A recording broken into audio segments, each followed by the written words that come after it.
వైఎస్ఆర్ తెలంగాణ పార్టీని కాంగ్రెస్ పార్టీలో విలీనం చేస్తున్నందుకు రాజశేఖర్ రెడ్డి బిడ్డగా నేను సంతోషిస్తున్నా. ఎందుకంటే ఈ రోజు నుంచి వైఎస్ఆర్ తెలంగాణ పార్టీ కాంగ్రెస్ పార్టీలో భాగమై, కాంగ్రెస్ పార్టీ ఉన్నంత వరకు వైఎస్ఆర్ తెలంగాణ పార్టీ కూడా కాంగ్రెస్ పార్టీలో భాగమై ఉంటుంది. కాబట్టి వైఎస్ఆర్ తెలంగాణ పార్టీ నాయకులు, వైఎస్ఆర్ తెలంగాణ పార్టీ కార్యకర్తలు నాతో పాటు ఈరోజు చాలా సంతోషంగా ఇండియన్ నేషనల్ కాంగ్రెస్ పార్టీలో విలీనం కావడం జరుగుతుంది. రాజశేఖర్ రెడ్డి గారు బ్రతికున్నంత కాలం నమ్మకంగా కాంగ్రెస్ పార్టీకి సేవ చేయడమే కాకుండా రాజశేఖర్ రెడ్డి గారు చనిపోయే నాటికి కూడా కాంగ్రెస్ పార్టీకి సేవ చేస్తూనే చనిపోయారు.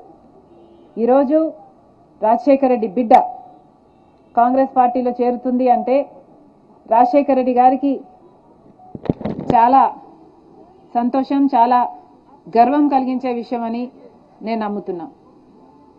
ఎందుకంటే ఈరోజు మన దేశంలోనే అతిపెద్ద సెక్యులర్ పార్టీ కాంగ్రెస్ పార్టీ. కాబట్టి కాంగ్రెస్ పార్టీ మన స్వాతంత్రం వచ్చినప్పటి నుంచి పునాదులు వేయడం దగ్గర నుంచి ఈ దేశాన్ని కట్టడం దగ్గర వరకు కాంగ్రెస్ పార్టీ హస్తం ఉంది. ప్రతి వర్గాన్ని కలుపుకుపోతూ, ప్రతి విశ్వాసానికి, ప్రతి ఫెయిత్కు నమ్మకం కలిగిస్తూ, ప్రతి సెక్షన్ ఆఫ్ ద సొసైటీలో కలుపుకుపోతూ ముందుకు వెళ్ళిన party Congress party. Congress party ముందు కూడా రాహుల్ గాంధీ గారి నాయకత్వంలో, ఖార్గే గారి నాయకత్వంలో ప్రజలందరికీ మేలు చేస్తుందని సంపూర్ణంగా విశ్వసిస్తూ, రాజశేఖర్ రెడ్డి గారి కళ, ఏ కళ అయితే రాజశేఖర్ రెడ్డి గారు రాహుల్ గాంధీని ప్రధానమంత్రిని చేయాలి అని మనస్ఫూర్తిగా కోరారో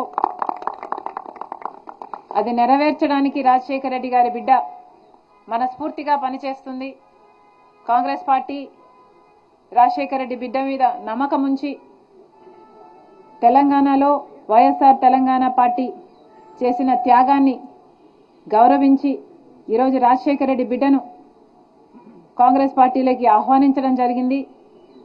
ఆ ఆహ్వానాన్ని మేము మనస్ఫూర్తిగా స్వీకరిస్తూ కాంగ్రెస్ పార్టీలో ఈరోజు విలీనం అవుతున్నాం.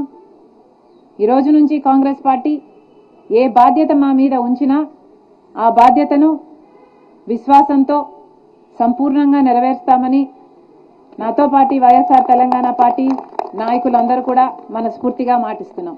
Thank you.